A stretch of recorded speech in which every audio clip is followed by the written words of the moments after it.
అందులో ఇంకొకటి ముఖ్యం, న్యాయం అనేది జరగాలి, ఈ ఈ సొసైటీలో న్యాయం ఉండాలని చెప్పి ఆయన కూడా గట్టిగా ఎలాంటి ప్రలోభాలకు లోను కాకుండా ఆయన కూడా చివరి వరకు కూడా న్యాయం కోసం పోరాటం అనేది చేయడం జరిగింది. చివరికి ఈరోజు వచ్చినటువంటి తీర్పుతోని న్యాయం అనేది జరిగింది. వాస్తవంగా అందరూ మీకు సంతోషంగా ఉందంటారంటే సంతోషం కాదు, ఇది వాస్తవంగా ఏంటంటే నా బాధను ఎవరు తీర్చలేరు, కొడుకులేని బాధ ఎవరు తీర్చలేరు. మేము ప్రతినిత్యం బాధపడుతూనే ఉన్నాం. ఎవరన్నా బయట బాబులు కనపడినప్పుడల్లా, మా బాని క్లాస్మేట్స్ కనిపించినప్పుడల్లా బాధ ఉంటుంది.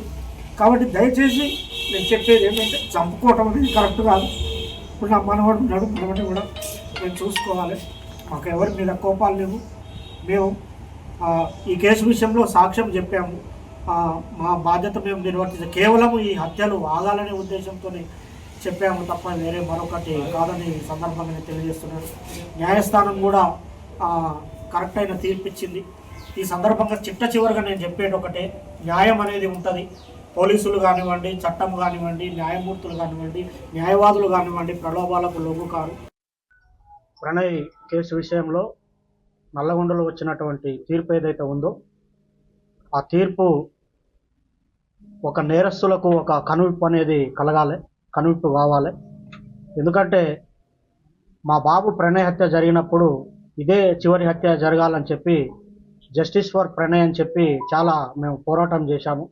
కానీ ఆ హత్య తర్వాత కూడా చాలా హత్యలు జరగటం అనేది జరిగింది. అయితే ఈ హత్య తర్వాత జరిగినటువంటి హత్యలు చేసిన వాళ్ళకి కానివ్వండి, ఇంకా ఈ కులాన్ని పట్టుకొని వేలాడే వాళ్లకు, కుల దురహంకార హత్యలు చేసే వాళ్లకు, తర్వాత కన్న కూతుర్లను చంపుకునే వాళ్లకు, కన్న కొడుకులను చంపుకునే వాళ్లకు, అవతలి వ్యక్తులను చంపే వాళ్లకు కులం పేరుతోని ఈ యొక్క తీర్పు అనేది కనువిప్పు కావాలని నేను కోరుకుంటున్నాను. వాస్తవంగా ఈ ఇన్సిడెంట్ తర్వాత మీ అందరికీ తెలుసు చాలా లాస్ అయిపోయాం మేము. ఇప్పుడు మాకు కొడుకు లేకుండా పోయాడు, అమృతకి భర్త లేకుండా, తర్వాత నా మనవనికి తండ్రి లేకుండా పోయాడు. తర్వాత మారుతిరావు ఆయన అమృత ఫాదర్ ఆయన కూడా సూసైడ్ చేసుకున్నాడు. తర్వాత ఈ ఇందులో ఉన్నటువంటి 7 మందికి సుభాష్ శర్మకి ఉరిశిక్ష, తర్వాత మిగతా 7గురికి 6 మందికి జీవిత ఖైదు విధించడం అనేది జరిగింది. వారి కుటుంబాలు కూడా బాధపడుతూ ఉంటాయి. కాబట్టి ఎవరైతే ఈ సుపారీలు తీసుకొని హత్యలు చేసే వాళ్ళకి ఇది ఒక కనువిప్పు కావాలి. ఏదన్నా ఉంటే మాట్లాడుకోవటం కానివ్వండి, సమస్య పరిష్కారానికి సామరస్యంగా చేసుకోవాలి తప్ప మేనేజ్ చేయొచ్చులే, వాళ్ళకి అంతో ఇంతో డబ్బులు ఇవ్వచ్చులే, మేనేజ్ చేయొచ్చులే అని చెప్పి చంపడం అనేది కరెక్ట్ కాదు. ఈ కేసు విషయంలో మమ్మల్ని కూడా అనేక రకమైనటువంటి ప్రలోభాలు పెట్టినప్పటికి కూడా మేము ఎక్కడ లొంగకుండా న్యాయం జరగాలి, ఈ హత్యతోని మిగతా కుల హత్యలు ఆగిపోవాలని చెప్పి మేము పోరాటం అనేది చేయటం జరిగింది. 6.5 సంవత్సరాలు మేము ఎదురు చూసాం న్యాయం కోసం, మేము సాక్ష్యం చెప్పి. ఇందులో ముఖ్యమైనటువంటి పాత్ర పోషించినటువంటి అప్పటి డిఎస్పి శ్రీనివాస్ గారికి ప్రత్యేకమైన కృతజ్ఞతలు ఈ సందర్భంగా తెలియజేస్తూ ఉన్నాను. ఎందుకంటే సారు ఐఓగా చాలా గొప్పగా ఆ కేసును పకడ్బందీగా, చాలామంది మమ్మల్ని అన్నారు ఎందుకు కేసు లేట్ అవుతుంది, ఛార్జ్షీట్ లేట్ అవుతుంది, ఏదో జరుగుతుందని. కానీ సార్ మీద మేము నమ్మకం పెట్టుకొని ఉండటం వల్ల లేట్ అయినప్పటికి కూడా ఒక పకడ్బందీ 200 పేజీల ఛార్జ్షీటు, దాదాపు 100 మంది సాక్షులను పెట్టి ఛార్జ్షీట్ వేసి గట్టిగా కేసును పకడ్బందీగా చేశారు. తర్వాత దానికి సహకరించినటువంటి ఎస్పీ రంగనాథ్ గారికి కూడా ఈ సందర్భంగా ప్రత్యేకమైన కృతజ్ఞతలు తెలియజేస్తూ ఉన్నాను.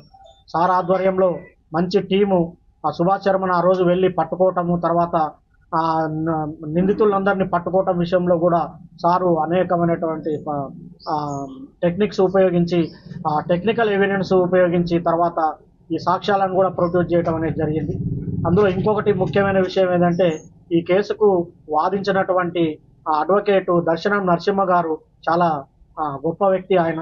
ఎందుకంటే ఆయనకు కూడా ఎలాంటి ప్రలోభాలకు లొంగకుండా ఒక న్యాయం అనేది జరగాలి, ఈ సొసైటీలో న్యాయం ఉండాలని చెప్పి ఆయన కూడా గట్టిగా ఎలాంటి ప్రలోభాలకు లోను కాకుండా ఆయన కూడా చివరి వరకు కూడా న్యాయం కోసం పోరాటం అనేది చేయటం జరిగింది. చివరికి ఈరోజు వచ్చినటువంటి తీర్పుతోని న్యాయం అనేది జరిగింది. వాస్తవంగా అందరూ మీకు సంతోషంగా ఉందంటారంటే సంతోషం కాదు, ఇది వాస్తవంగా ఏంటంటే నా బాధను ఎవరు తీర్చలేరు, కొడుకులేని బాధ ఎవరు తీర్చలేరు. మేము ప్రతినిత్యం బాధపడుతూనే ఉన్నాం. ఎవరన్నా బయట బాబులు కనపడినప్పుడల్లా, మా బాని క్లాస్మేట్స్ కనిపించినప్పుడల్లా బాధ ఉంటుంది.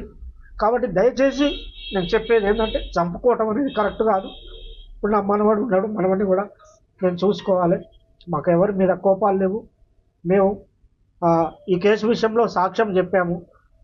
మా బాధ్యత మేము నిర్వర్తించాం. కేవలం ఈ హత్యలు ఆగాలనే ఉద్దేశంతోనే చెప్పాము తప్ప వేరే మరొకటి కాదని సందర్భంగా నేను తెలియజేస్తున్నాను. న్యాయస్థానం కూడా కరెక్ట్ అయిన తీర్పిచ్చింది. ఈ సందర్భంగా చివరిగా నేను చెప్పేది ఒకటే, న్యాయం అనేది ఉంటుంది. పోలీసులు కానివ్వండి, చట్టం కానివ్వండి, న్యాయమూర్తులు కానివ్వండి, న్యాయవాదులు కానివ్వండి ప్రలోభాలకు లొంగుకారు. ఈ దేశంలో, ఈ రాష్ట్రంలో, ఈ సమాజంలో న్యాయం అనేది ఉందని మరొకసారి రుజువందని తెలియజేసుకుంటూ సెలవు.